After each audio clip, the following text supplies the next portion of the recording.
আসসালামু আলাইকুম। এই ভিডিওতে আমরা 25 নাম্বার সমস্যার সমাধান করব। আমাদের প্রশ্ন দেওয়া আছে যে প্রদত্ত আয়তক্ষেত্রের ক্ষেত্রফলের সমান ক্ষেত্রফল বিশিষ্ট একটি বর্গক্ষেত্র আঁকো।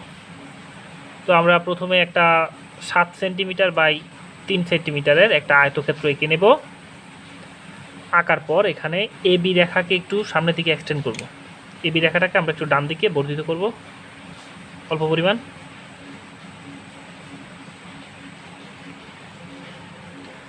এবার বিসি যতটুকু হয় বিসি এর সমান করে একটা বিসির সমান করে একটা বৃত্তচাপ আঁকবো। বিসি এর সমান করে আমরা বৃত্তচাপ এঁকে নিলাম।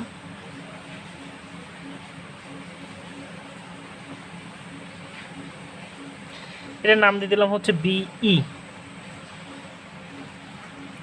বি নাম দিয়ে আবার মাথাটাকে একটু মুছে দেবো আর কি।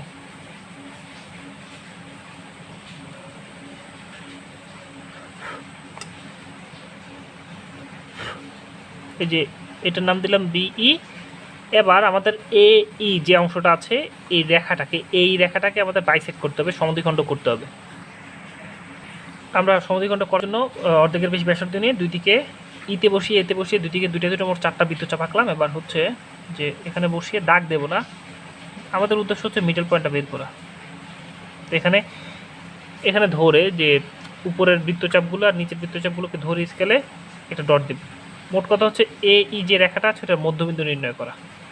আচ্ছা, তো মধ্যবিন্দু পেলাম, এটা দিলাম হচ্ছে ও। এবার ও থেকে এ পর্যন্ত রেডিয়াস নিয়ে একটা অর্ধবৃত্ত আঁকবো।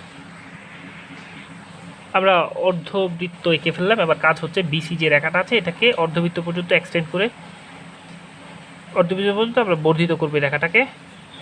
তো এই যে অর্ধবৃত্তটাকে বিসি রেখাটার এক্সটেন্ড যে রেখাটা আছে ওইটা এফ বিন্দুতে ছেদ করেছে। এবার আমাদের আঁকতে হবে হচ্ছে একটা বর্গ। তো বর্গের এক বাহু আমরা পেয়ে গেলাম।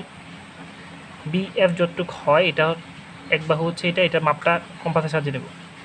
এতটুকু মতো হয়ে গেলে বিএফ যতটুকু হয় এটা মাপটা নেব কম্পাসের সাহায্যে নিয়ে এখানে একটা কাটবো,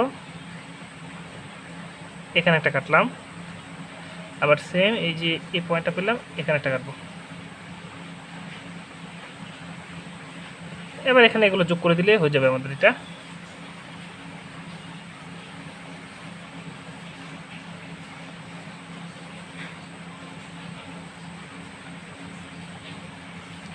তো এটার নাম হচ্ছে ধরলাম যে বিএফ জি এইচ। তাহলে আমাদের কাঙ্ক্ষিত ত্রিভুজ হচ্ছে BH G F is the required square. Bangla ভাষা লিখবা বিএইচ জি এফ ই হচ্ছে উদ্দিষ্ট বর্গক্ষেত্র। আশা করি সকলে বুঝতে পেরেছ।